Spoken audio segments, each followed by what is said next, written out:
Le rôle principal, c'est d'avoir, depuis 2-3 siècles, d'avoir stocké toute la chaleur que l'humanité a émise depuis la révolution industrielle. Et donc, on dit que 95% de la chaleur qui a été émise a été stockée par l'océan. Il s'est réchauffé tout doucement.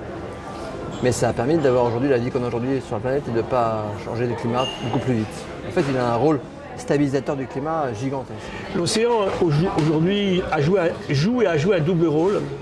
D'abord, il est le support de la vie. La vie apparaît dans l'océan ancestral il y a un peu moins de 4000 millions d'années, un peu moins de 4 milliards d'années. Et cette vie, au départ, c'est une cellule qui se développe dans l'océan, puis qui va se cloner. Une maman donne 2 filles, et comme ça à l'infini. Et tous les grands événements de la vie se passent dans l'océan. On sait que l'océan, maintenant, est d'origine extraterrestre. L'eau est venue d'ailleurs, et il a donné la vie. Et la seconde chose aujourd'hui que l'on pourrait dire, c'est que l'océan est un pourvoyeur de ressources. En gros, dans les milieux aquatiques, on récupère à peu près un peu moins de 200 millions de tonnes, les pêches, les cultures marines. C'est aussi 26 000 médicaments et produits pour les cosmétiques. Et c'est aussi, bien sûr, de l'aquaculture. Tout ça, c'est très important. Et enfin, l'océan joue un rôle fondamental dans la régulation du climat. Il a récupéré 93% de l'énergie. Et surtout, il faut bien voir que ce climat aujourd'hui est régulé par l'océan, parce que l'océan a une énorme inertie, une énorme masse d'eau qui restitue doucement l'énergie, ce que ne fait pas bien sûr l'atmosphère. Et puis enfin, l'océan, c'est un puits de carbone, il fixe un peu plus du quart des émissions de gaz carbonique que l'on produit. Alors, elles sont très diverses.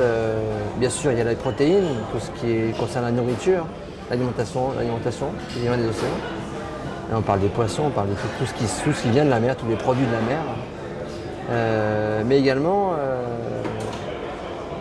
de l'énergie dans le futur. J'espère qu'on saura développer l'énergie marine. Et puis en troisième, c'est un peu la seconde phase de le futur, c'est aussi la diversité et toutes les molécules, toutes les protéines, tous les médicaments, tous les compléments alimentaires qui pourront être générés par l'océan dans le futur, générés de façon durable. C'est ça l'enjeu. Et c'est ce à quoi aujourd'hui on essaie de répondre dans le monde entier.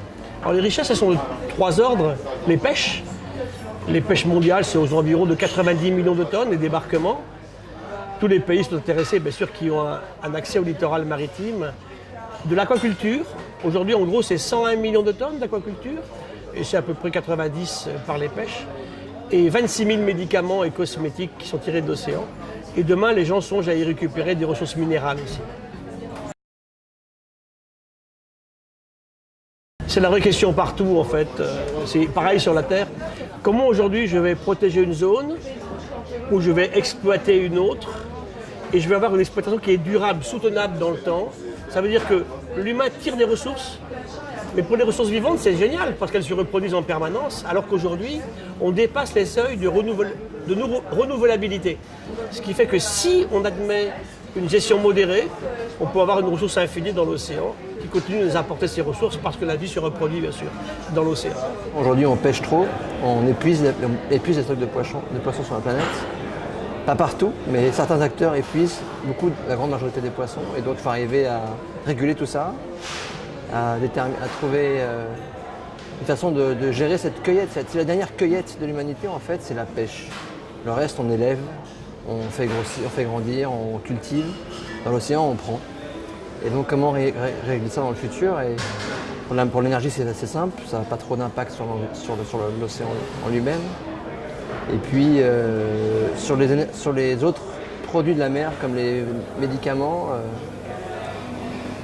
on va pas pêcher des organismes pour en faire des médicaments, on va trouver ce qui se passe dans la mer pour le synthétiser nous-mêmes ensuite, pour faire la copie finalement, sans avoir à se servir dans l'environnement.